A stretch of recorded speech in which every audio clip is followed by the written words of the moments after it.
darle las buenas tardes, para darle la bienvenida a nuestro programa a Juan Carlos Rubiera, a quien le agradecemos que haya venido. Juan Carlos, buenas tardes, ¿cómo andás? Buenas tardes, Nacho, buenas tardes a vos y a toda la audiencia. Bueno, muchísimas gracias por venir, Juan Carlos.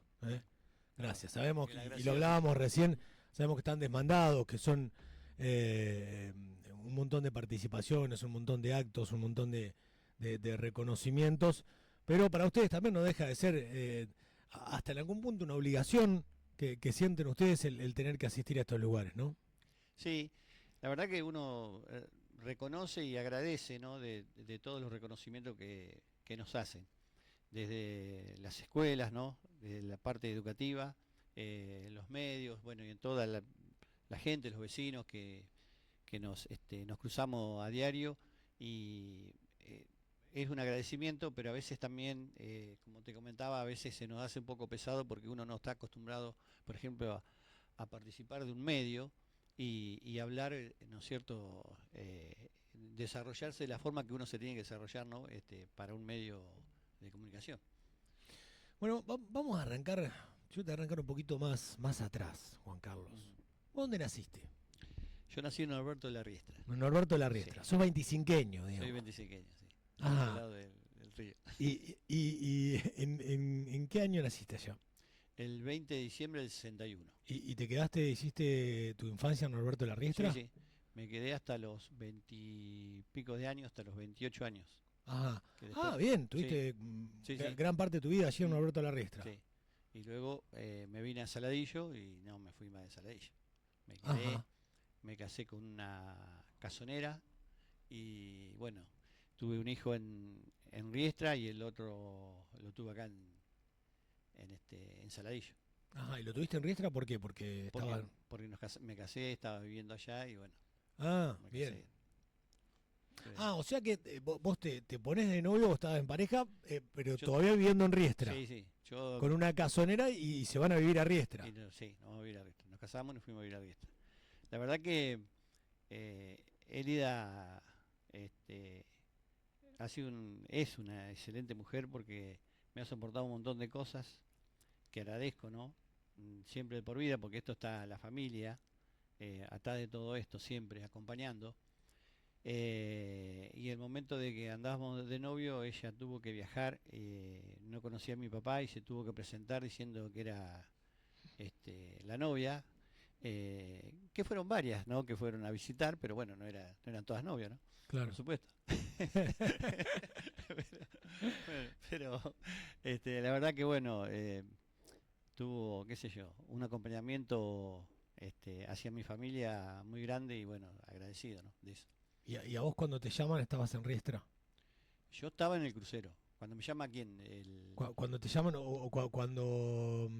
Claro, vos cuando te llaman para la guerra estabas en el crucero. Yo ya estaba en el crucero, sí, en el año... ¿En qué año arrancás tu carrera militar? En el año 79, febrero del año 79 entré en la escuela y de suboficiales y hice 2 años ahí y en el 81, enero del 81 fui al crucero, el destino mío fue el crucero General Belgrano. Y seguí en el crucero General Belgrano navegando, varias navegaciones tuvimos porque antes había una preparación, seguramente estarían pensando en que había que hacer algo con nuestras islas o estar preparado con nuestros vecinos chilenos, no le digo hermanos yo, porque sería una falta de respeto a los caídos en Malvinas. Y después te explico por qué. Y entonces, bueno, navegamos cada 2 meses, salíamos a navegar de entre 15 y 20 días, cada vez que salíamos a navegar. Yo tengo 5 navegaciones con el crucero hacia el sur. ¿Incluyendo la de la guerra? La guerra, la sexta creo que la guerra. El año 82. ¿Y cómo era tu régimen, Juan Carlos? ¿Vos cada cuánto tiempo podías volver? No, nosotros cuando salíamos a navegar, después nos daban una semana para ir a visitar a los padres, aquellos que tenían familia, a las esposas, a los hijos, y volvíamos al crucero. Nosotros el régimen era de lunes a sábado y después nos daban franco el día domingo si no te tocaba la guardia. Porque a veces tocaba guardia y no podías venir. ¿Y vos a tus hijos los tuviste a No, los dos después de la guerra. después de la guerra? Sí. Ajá. Uno nació en el 85, el otro en el 96. Ah, bien. Me decían de los chilenos tiene que ver con el apoyo de Chile a Gran Bretaña durante la guerra. Sí, porque realmente ellos fueron los últimos que nos vieron cuando nosotros zarpamos el 19 de abril. Nos vieron que salíamos para el lado de Malvinas y fueron los que nos vieron, nos sacaron fotos y fueron los que denunciaron y dieron la posición donde estábamos nosotros a Inglaterra. Claro. Entonces para mí no son hermanos los chilenos. Que me perdonen si hay algún chileno escuchando, pero no. No tiene nada que ver. No tengo rencor hacia nadie, pero yo tengo 323 hermanos que murieron por esa causa. Tal vez hubiera sido otras, pero una de las que vimos cercas, muy cerca vi, es esa, ¿no? Que ellos realmente nos vendieron. Está bien, el pueblo chileno no tiene la culpa hoy, después de 44 años de la guerra, pero yo en mi caso siento eso que me va a seguir hasta que me lo voy a llevar, ¿no? Ese sentimiento de que decían que eran hermanos y no estaban, en realidad, no estaban engañando. Muchas veces por ahí es en realidad la dirigencia y no Y no, la- claro, y no el y no pueblo, el pueblo, pero bueno, sí, a veces eh, queda ese. Es como con eh, los ingleses, ¿no? claro. Uno le queda ese resquemor Yo como respeto al inglés. O sea que yo respeto a los ingleses. Porque se comportaron después cuando se termina la guerra, ellos tuvieron un buen comportamiento con los soldados nuestros. Entonces eso hay que respetarlo y hay que terminar de ser si bien dice que el inglés es un caballero, el soldado inglés es un caballero inglés, así que, al inglés siempre se lo conoce por ser caballero, ¿no? por ser caballero, por eso.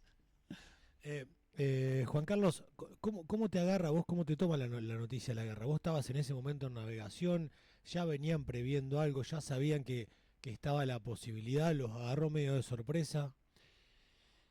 Eh, Nosotros lo que veíamos era mucha preparación y mucho movimiento en la base de Puerto Belgrano. Nosotros estábamos en Puerto Belgrano. Había mucho movimiento. 3 camiones que venían, que se iban, que traían armamento. Habíamos cargado mucha munición, más de la que nosotros sabíamos llevar, siempre cada vez que navegamos.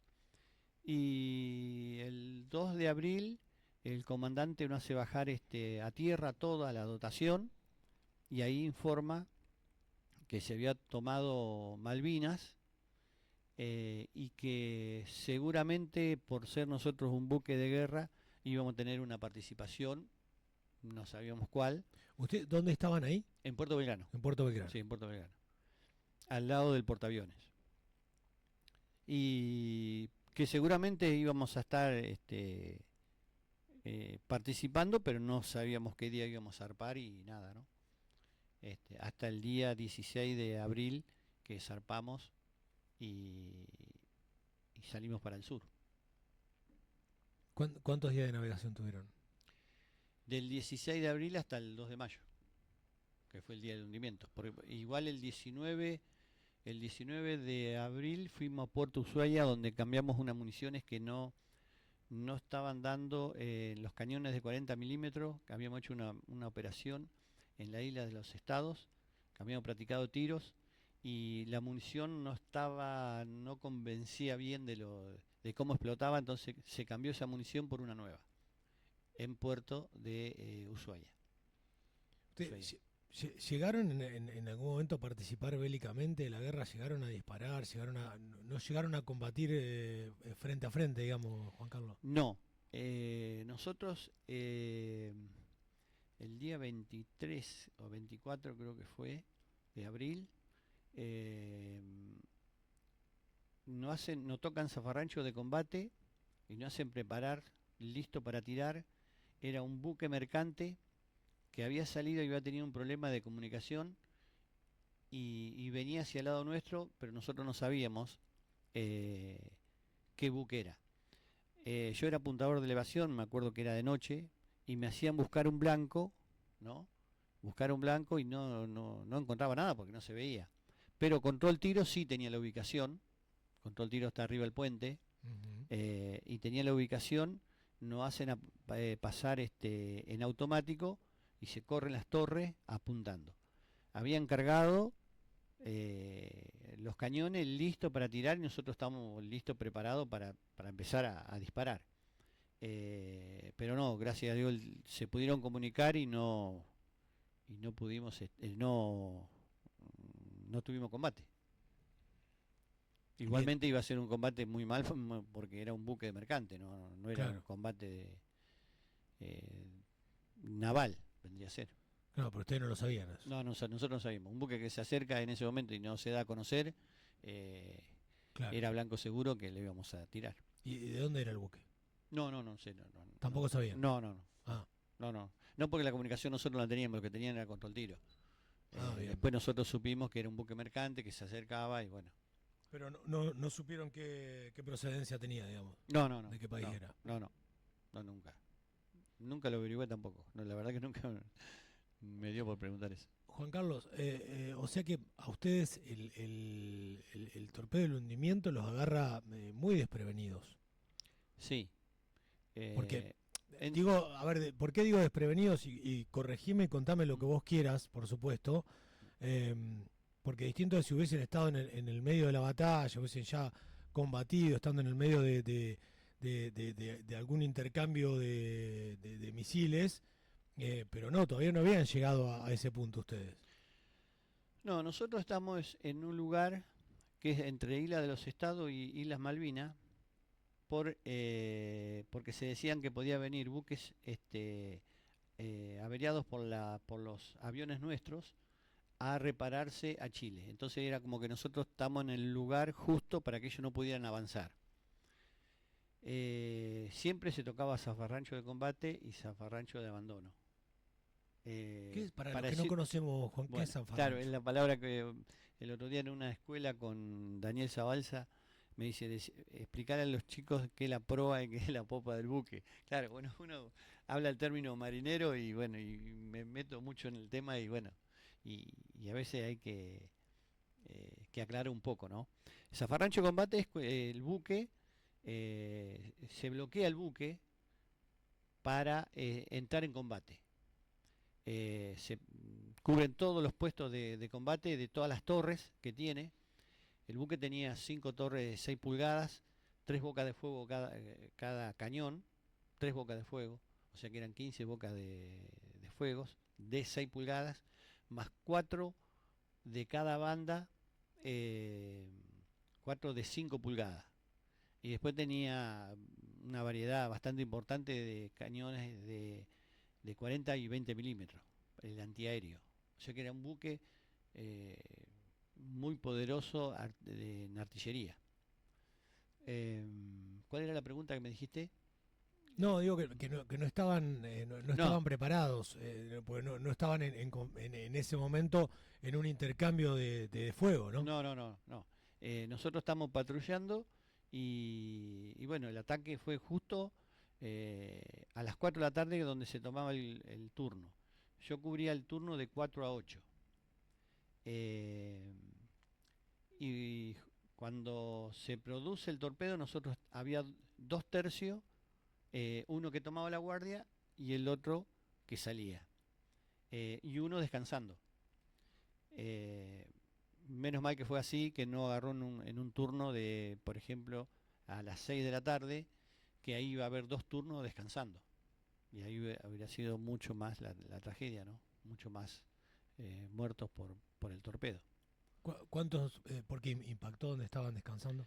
En la zona de máquina, pero también agarró una parte de dormitorios Ah, y la explosión que hizo y los que querían salir, eh, la misma explosión hizo que se prendió un poco fuego el buque de la onda expansiva y bueno, y murieron muchos ahí. Juan Carlos, ¿cuántos tripulantes tenía el general Belgrano? 1093 tripulantes. 1093. Sí. Era un buque Grande. Un buque grande, en realidad con 700 personas en época de paz. En realidad nosotros no somos un país bélico, pero digo en época de paz, cuando no hay guerra, con 700 a 70 personas el buque puede navegar tranquilamente y actuar, no en caso de algún buque enemigo que quiere pescar. Porque nosotros hacíamos la guardia también de toda la costa nuestra, De la Argentina. costa marítima, claro. Claro. Y tranquilamente podía navegar y actuar. Pero en épocas de guerra, cuando ya se necesita mucho más gente por los turnos de guardia y porque realmente vamos a combatir. En el momento del torpedo, ¿sonó alguna alarma? ¿Llegó a sonar alguna alarma antes? Nosotros no le teníamos miedo a ningún barco, o sea, la forma de decir no tener miedo, no sería la palabra justa. Nosotros estamos preparados para combatir con un barco o o con aviones, pero nunca con un submarino. Por eso teníamos dos buques escolta, el Piedrabuena y el Buchar, que ellos sí tenían sonar para detectar al submarino. Y el submarino, que hizo, con una habilidad que tenía por ser un submarino nuclear, se puso abajo del barco, del crucero. Entonces, al navegar, la sonda que mandaba que ellos podían captar con el sonar, o sea, eran las del mismo barco que iba alargando, Claro. ¿no es cierto?, las hélices, ¿no? Sí, Entonces sí. nunca se sospechó que había un submarino bajo del crucero. Por eso nunca se detectó, y bueno, y fue después cuando nos tiraron alrededor de 10 kilómetros, creo que nos tiraron. Claro. Y no teníamos arma para nada, no sentimos nada. Lo único que sentimos fue el ruido, nada. O sea, ¿y vos te acordás qué estabas haciendo en ese momento? Sí. Hay una imagen del crucero. Yo me lo acuerdo porque me lo contaste en una nota. Hay una imagen del crucero que se ve una torre que está apuntando hacia un costado, y esa era la torre número 2 que yo estaba cubriendo guardia en ese momento. Cada vez que uno va a tomar la guardia, tiene que hacer la prueba de mecanismo que funcione toda la torre. Tanto en los ascensores para subir el proyectil desde la Santa Bárbara, donde está la munición, y la prueba de mecanismo que se hace es girar la torre y elevar los cañones. Esa torre está girada junto con el cabo Segundo Flores, que era apuntador de dirección, y yo era de elevación. Elevación se vienen a hacer los cañones, que tienen que subir y bajar según la distancia que uno tiene que hacer un tiro, y la de dirección es mover la torre hacia un lado, hacia otro. Hicimos la prueba de mecanismo, y bueno, y ahí fue cuando recibimos el primer torpedo. Vos ya estabas en la torre. Estaba en la torre. La torre que está en proa, en la punta del buque, en la parte de adelante del buque, el segundo torpedo le saca 10 metros de proa, y yo recién me di cuenta cuando vimos las fotos, o cuando llegamos a Ushuaia. Nosotros nos hundieron el domingo, y nosotros a Ushuaia el domingo 2 de mayo, y llegamos el jueves a Ushuaia. Y ahí el comentario fue que le había sacado 10 metros de proa, y decíamos, ¿cómo no la vimos nosotros? Y realmente no la habíamos visto. Claro. Y después con las fotos sí se confirmó que había sacado 10 metros de proa. ¿Y qué pasó en ese momento, Juan Carlos? ¿Sintieron el ruido? Y cuando sentimos el ruido, pensamos que había explotado. Nunca pensamos que había sido un ataque del submarino, sino pensamos que había sido una Santa Bárbara propia del buque, porque llevábamos mucha munición. En el caso nuestro dijimos, explotó algo nuestro. Y nunca pensamos que fue un submarino. Claro. Y ahí después, bueno, salimos a cubierta, y empezamos a ver en el trayecto de la torre hasta mi balsa salvavidas, que estaba en popa. Empezamos a ver, bueno, gente que estaba muy quemada, ¿no? Que salían con lo que podían, con lo que tenían, y bueno, es muy complicado, muy me imagino, complicado. Juan Carlos. ¿Ustedes automáticamente después del ruido tuvieron la orden de evacuar? No. Nosotros hasta el segundo torpedo, nosotros queríamos ver a ver qué podíamos hacer. Y después cuando vimos que el buque estaba inclinado, ahí sí fuimos a tomar nuestras balsas. Pero no nos dieron la orden de abandono, porque querían salvar al buque y la gente de control avería es la que se encarga de, en caso de que haya el hueco que se había provocado por el torpedo, tenía que ir a ver si podíamos salvar el buque para que no se hundiera, pero era imposible. El agua los avanzó, se tragó unos cuantos hombres, ¿no? Porque empezaba a entrar muy fuerte el agua a medida que se iba inclinando el buque. Y, y esperamos las órdenes del comandante para el abandono. ¿Había balsas para todos? Sí, Sí. sí, había balsa para todo. Sobraban las balsas. Era un buque preparado para más de 1000 personas en Sí, balsa. sí, sí. Era más o menos para 1200 personas. Ah, bien. Sí, eran 60 balsas y cada balsa está preparada para 20 personas, pero se puede hasta duplicar en caso de emergencia de alguna balsa que se pincha, ¿no? Claro. Como pasó que una balsa, cuando se tiró en la parte de proa, una balsa, como el buque estaba abierto porque le había sacado los 10 metros y estaba, los hierros que tenía el buque estaban abiertos, entonces las olas que hacían, llevaban las balsas y una de las balsas tocó el buque, la pinchó y bueno, fueron todas al agua y bueno, no aparecieron los tripulantes que estaban en esa balsa. Juan Carlos, ¿cómo eran las balsas? Para Las aquellos que no vieron las fotos, que no vieron imágenes. Las balsas es un gomón cubierto, cerrado, con cierres a ambos lados y, y la verdad que el viento hizo que los cierres se rompieran, entonces teníamos que agarrar nosotros con las manos, tener cerrado para que no entrara el agua. Redondos son. No, son. ¿No? Sí, un poco sí, Ovalado. Ovalado, sí, Ovalado. sí, ovalado. Ujú. Sí, ovalado. Son Sí, tiene como carpas flotantes. claro, Digamos. como carpa flotante, sí. Sí, tal cual. Eh, Y, y bueno, y ustedes lograban bajar en las balsas o tenían que tirar las balsas, tirarse al agua y después subirse a la balsa? las balsas, primero se tira la balsa. eh, en el caso mío, la balsa se pincha y nos encontramos balsas porque ya estaban dispersadas por todo, porque se habían alejado. Nosotros tuvimos un inconveniente que la tiramos, se engancha en el buque. Cuando baja un cabo segundo, con una navaja cortar la soga para que pueda salir, ¿no? Tener un pedazo de soga y tenerla para subir nosotros, la pincha, entonces los que estaban en esa balsa se fueron. Y nosotros arriba quedamos 7, entre ellos estaba el cabo segundo Vázquez, el cabo primero Rivas, el teniente Echeverría, no me acuerdo en este momento los otros que estábamos ahí, y tuvimos que salir en un bote zodíaco que había en el fondo del buque, en la parte de popa.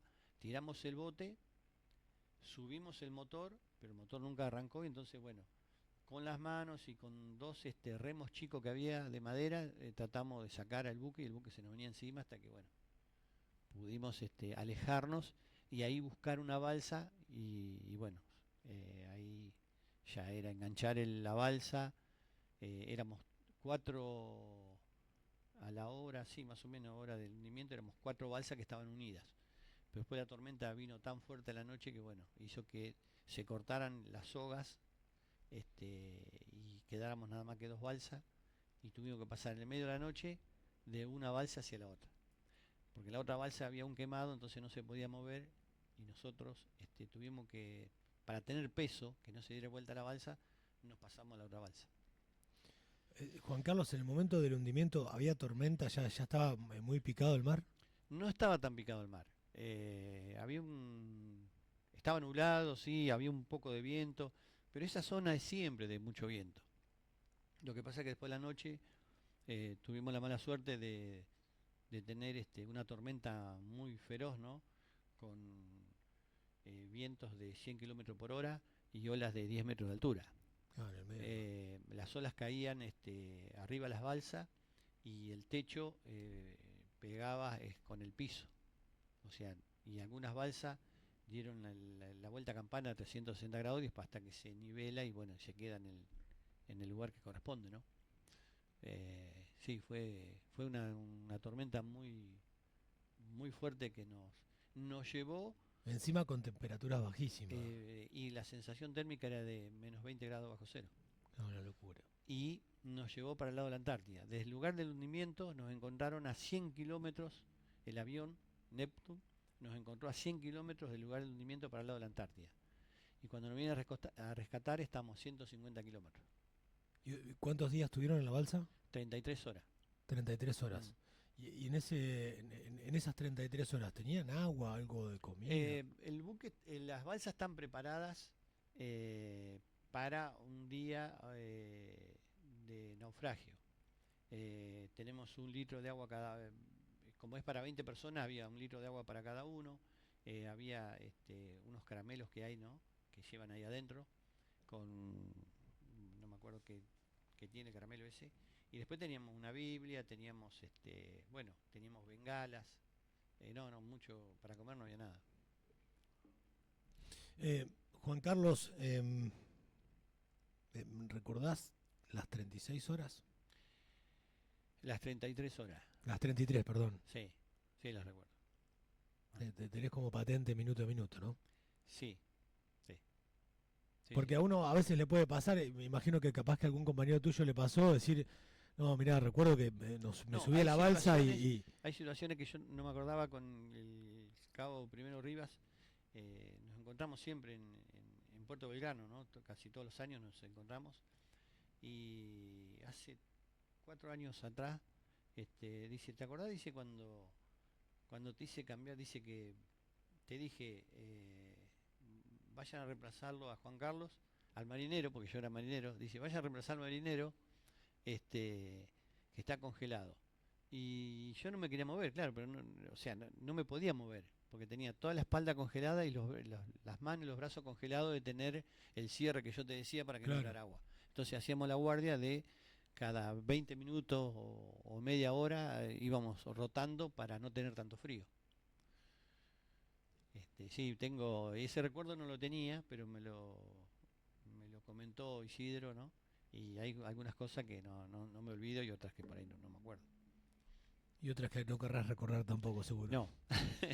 No. Juan Carlos, el momento del rescate, ¿fue un momento de alivio? ¿Cómo lo viviste vos? Sí, yo creo que cuando sentimos la bocina del aviso Bruchaga, la verdad que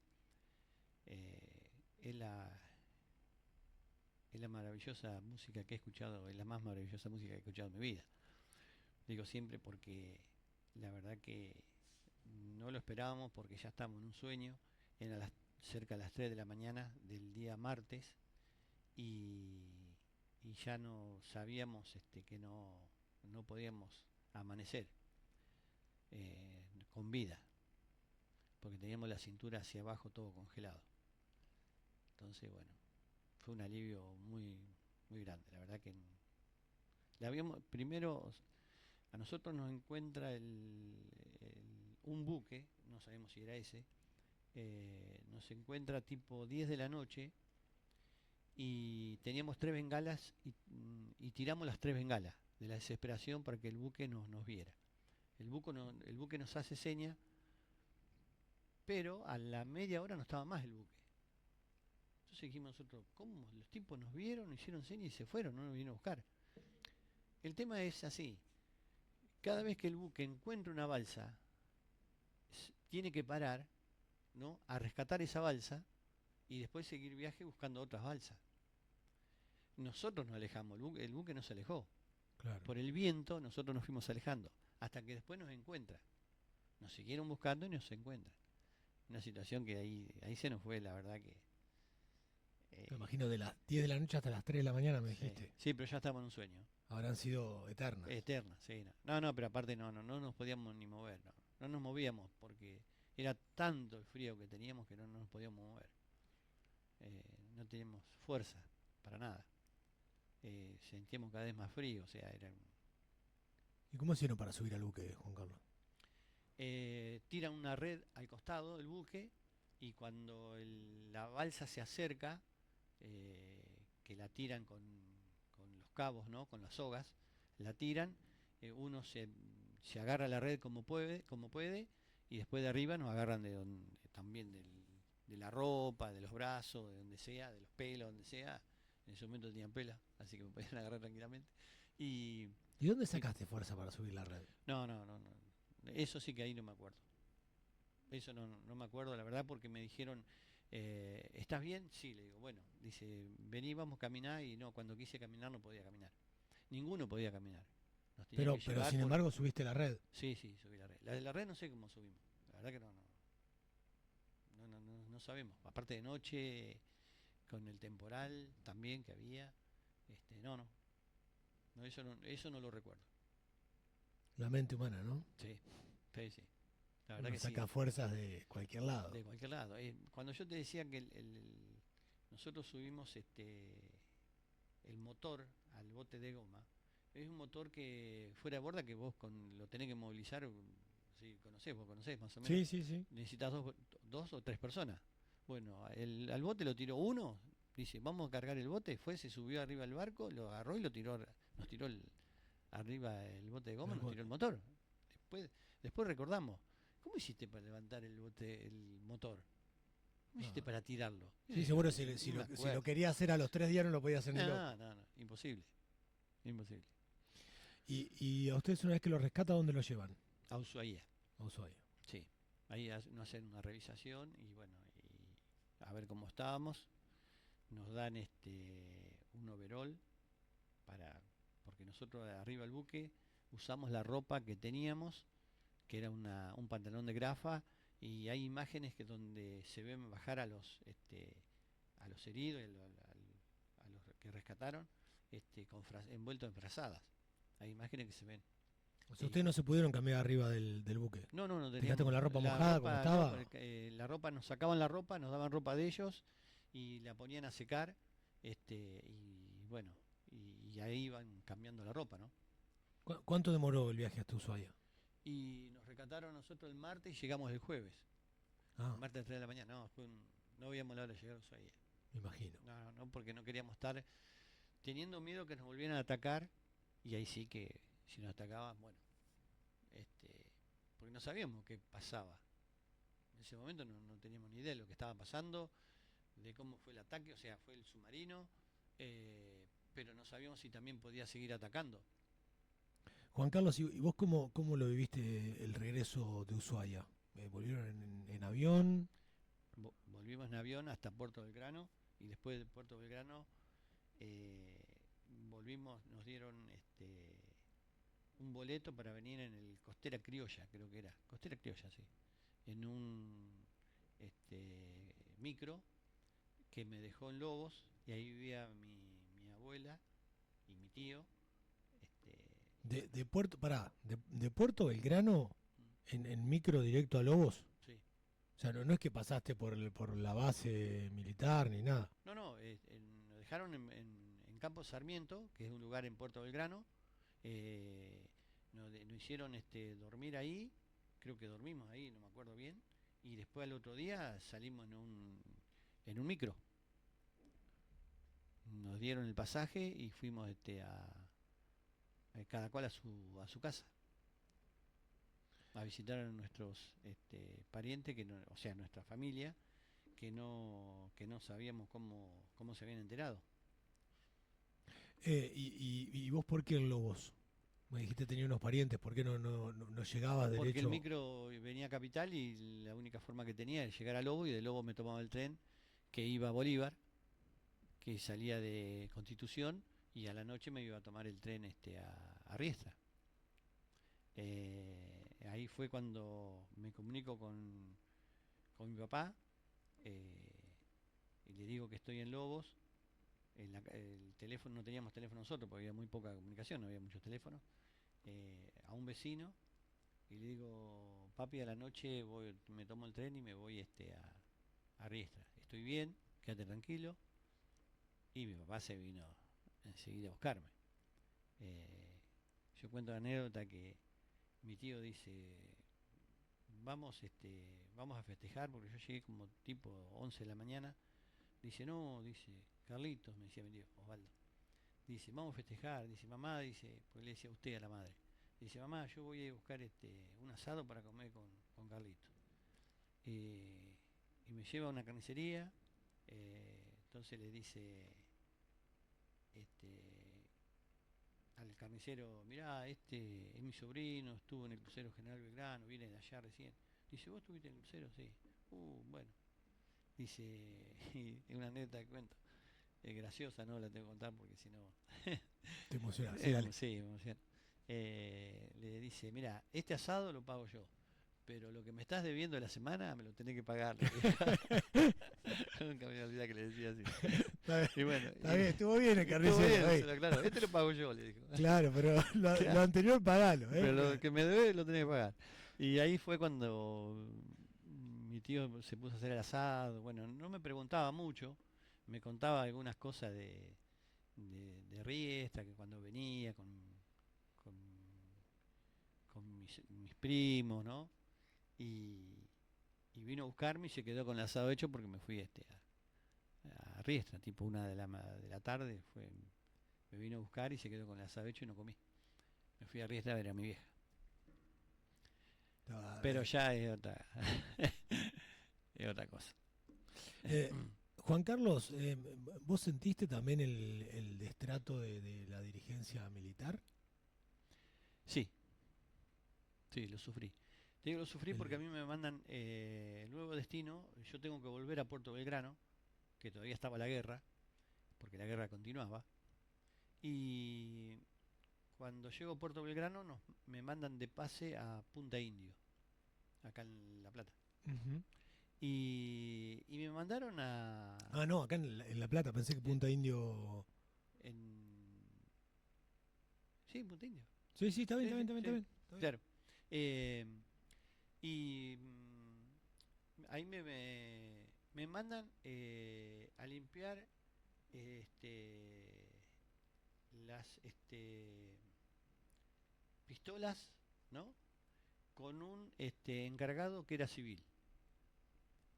Yo llegué a la mañana, me presento, dice, bueno, ¿qué tal? ¿Cómo le va? Dice, bueno, ahí tiene, dice, vamos a limpiar todo esto que hay acá, dice, desármela, la arma y listo. Después dice, cuando cumple su horario se va, dice, no tiene problema, no hay ningún problema. Si no lo termina hoy, lo termina mañana, me dice. Y no hacía nada más que eso. Y la verdad que me dolió un montón porque yo digo, ¿qué estoy haciendo acá? ¿Viste? No me daban, no me dieron ninguna contención en ese momento. Ninguna contención me dieron. La Armada se enojó porque yo hice una declaración, una vuelta en el diario Clarín, porque había dicho esto, había comentado. Me mandan a llamar y me dice, ¿por qué? Dice, usted comenta esto cuando nosotros, usted tiene usted viene siempre acá a la Armada, se lo atienden bien. Y es que yo tengo que contar lo que yo viví. Yo no puedo decir que a mí, cuando yo regresé después del hundimiento, a mí me dieron una buena contención. Después nosotros fuimos buscando los veteranos de guerra, contenciones, ¿no? Nosotros mismos fuimos haciendo las cosas. Y además una cosa es primero contención Uh-huh. y fundamentalmente respeto, Sí. Juan Carlos, Sí, ¿no? sí, más que todo. Sobre todo. Pero lo que pasa es que en ese momento nosotros fue tan de golpe todo, pasó todo esto que nosotros no teníamos ni idea y nunca lo esperamos que hubiera pasado esto. Yo no fui, si bien fui a defender a mi patria, yo lo que digo siempre, yo estoy contento de haber ido a defender a mi patria, pero la verdad que estoy muy triste de haber ido a una guerra. Claro. Es cierto que eso, por más que seas de carrera militar, uno nunca está preparado para la guerra. No porque a ver, nosotros no somos un país bélico. Entonces nunca estuvimos preparados. O sea, estuvimos preparados, sí, para ir a combatir. Y la verdad que los soldados nuestros, acá tenemos ejemplos, ¿no? De Marcelo Mengarelli, un montón lo nombro a Marcelo porque yo tengo un respeto muy grande por Marcelo, porque estuvo en Montelondo y yo cuando estuve en el Banco Provincia tuve un compañero que estuvo en Montelondo. Y la verdad que este el otro veterano de guerra que es Bemba, que también que estuvo con Marcelo, ellos la pasaron muy mal, muy mal. Entonces yo tengo respeto. Y a veces cuando se le dicen los chicos de la guerra, fueron verdaderos hombres. Chicos por la edad, pero el comportamiento que tuvieron, haber pasado hambre, frío, el, el hostigamiento continuamente de tirar de los barcos que tiraban desde la bahía, y el enfrentamiento cuerpo a cuerpo, eso, la verdad que decirle chicos faltarle el respeto, para mí. Creo que el otro día justamente charlábamos con una persona esta cuestión de lo que vos remarcabas recién, ¿no? Al no ser un país bélico, uno puede hacer una carrera militar, uno puede en el imaginario saber que está propenso a... Pero al no ser un país bélico como ocurre con otros, que están en guerra continuamente, que tienen 3, 4 combates por año, Ujú. que uno sabe que probablemente al menos en un combate participe. Claro. Cuando se mete en el servicio militar hay muchos países que están en combate, vamos a poner un ejemplo cercano a Estados Unidos. Los militares de Estados Unidos saben que alguna guerra van a tener. Van a tener, sí, sí. Alguna guerra van a Alguna tener. van a tener. Bueno, Sí. la gran diferencia con la Argentina es esto, no somos un país bélico, Ujú. y uno imagina por ahí esta cuestión de decir, bueno, pero protegemos la frontera ante determinadas cuestiones, Claro. Sí, sí. pero no se imagina la guerra y mucho menos la crueldad de la guerra, ¿no? Sí, sí, tal cual. Por eso digo, a ver, hubo personal que estuvo preparado y personal que con poco adiestramiento fue a combatir, Claro. con muy poco adiestramiento. O sea, hay las dos situaciones. Yo, ahora que estuve en Río Gallegos, la verdad que los soldados y los suboficiales y oficiales que fueron a combatir se sienten orgullosos de haber participado y haber combatido con el BIM 5 y tuvieron 24 muertos ellos, pero ellos hacen el reconocimiento siempre nosotros tenemos hacia los 649 héroes,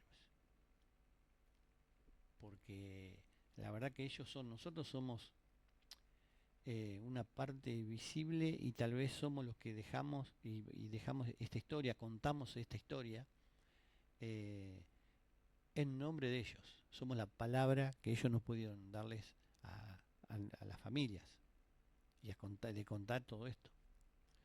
Yo ahí voy a disentir con vos, pero yo lo voy a decir desde mi lado, Juan Carlos. Ujú. Para mí héroes son todos, algunos en vida y otros lamentablemente no, pero héroes son todos. Permitímela que sea mía esta, que sea mi forma de verlo. Yo entiendo el sentir de ustedes, ¿no? Sí, pues nosotros no podemos faltar el respeto a ellos, porque ellos hubieran hecho lo mismo si hubiéramos sido cualquiera de nosotros. Hubieran hecho exactamente lo mismo. No tengo eh, ninguna duda de eso. Ellos hubieran estado recordándome continuamente, eh, día a día, lo que hubiera hecho yo, ¿no? O sea, si me hubiera tocado cosas. Escuché, leí por ahí que hacían una distinción entre excombatiente o veterano. ¿Hay alguna distinción real o es más o menos lo mismo? Que hacían como una distinción entre veterano de guerra o excombatiente. ¿Hay alguna distinción? No. No sé. No, leí por ahí uno que, pero viste estas cosas que a veces uno, por eso te lo pregunto Nosotros a vos. somos veteranos de guerra. No somos combatientes. ¿Cuál sería la diferencia? Combatiente es aquel que fue no sé, nosotros seguimos siendo veteranos por el respeto que tenemos, como se da siempre, ¿no? Eh, por ahí el excombatiente como que es combatiente. No tenemos esa palabra nuestra. Siempre como veterano. Como veterano de guerra. Juan Carlos, ¿cómo fue la relación de tu familia con la guerra? Sobre todo con tus hijos que nacieron posguerra. Eh, yo tengo a Diego, que es el más grande, fue el primero, y él vivió momentos en el año, él nació en el 85, yo en el 89 entré en una crisis este, que me duró 2 años, el estrés postraumático, que me atendió, siempre lo recuerdo, ¿no? A Nani Dolci, que fue el médico que me pudo sacar, ¿no? Y él vivió toda esa situación horrible, de verme como yo me sentía, como vivía esos días, ¿no? Este, de desesperación, yo creí que me moría, ¿no es cierto? No, fue una situación muy difícil que vivió Diego y la verdad que Diego no habla mucho por ahí del tema de la guerra, este, y no así como por ejemplo me pasa con Bernabé, que se puso eh, al hombro la causa de Malvinas, ¿no? Como hijo, que están trabajando con muchos hijos acá de Saladillo. Y la verdad que, bueno, le interesa el tema, yo sé que a los otros hijos también le interesa el tema de nosotros, porque son el legado que nosotros podemos dejar, ¿no? Para el día de mañana cuando nosotros ya no estemos.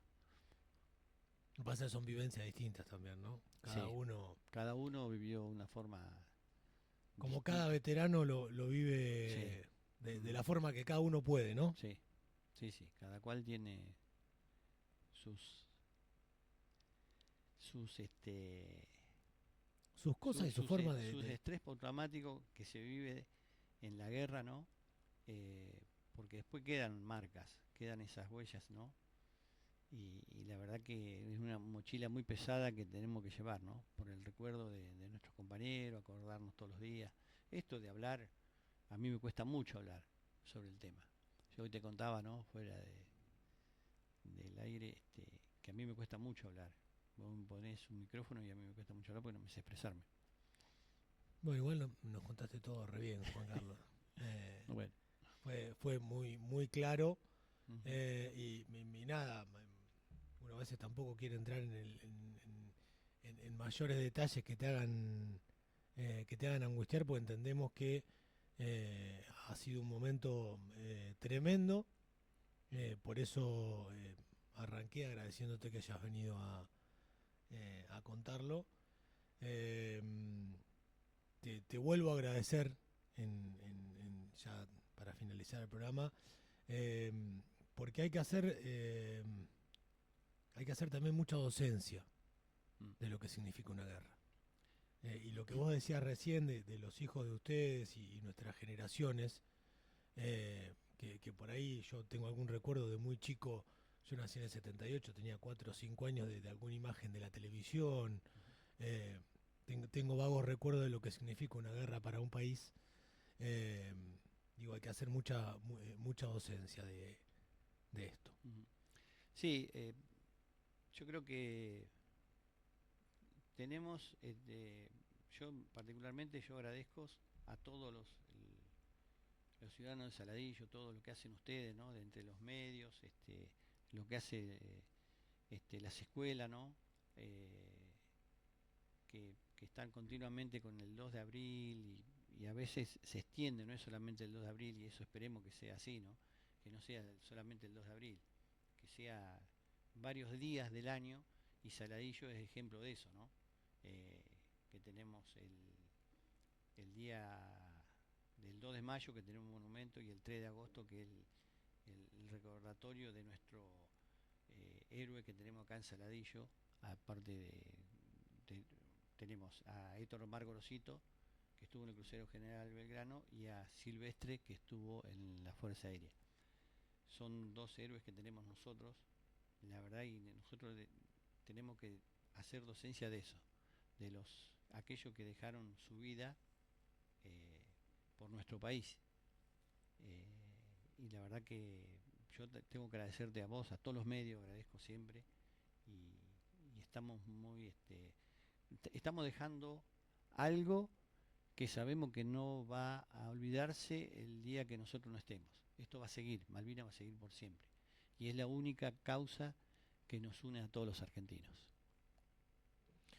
Juan Carlos, muchísimas, pero muchísimas gracias. Por haber venido primero, sin lugar a dudas, te lo agradezco de corazón, esto a nivel personal. Después como saladillense, como argentino, gracias.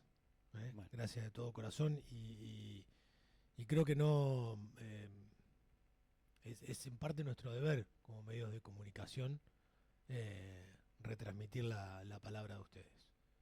Y si no fuera la palabra de ustedes, será el mensaje a través nuestro. ahí está. Muy bien. Gracias. Gracias a vos, ustedes. Juan Carlos. Juan Carlos Rubiera, veterano de guerra de Malvinas, integrante tripulante del área general Belgrano, con quien dialogábamos, tuvimos el placer de dialogar aquí en el 90.7 en esta edición de punto de partida.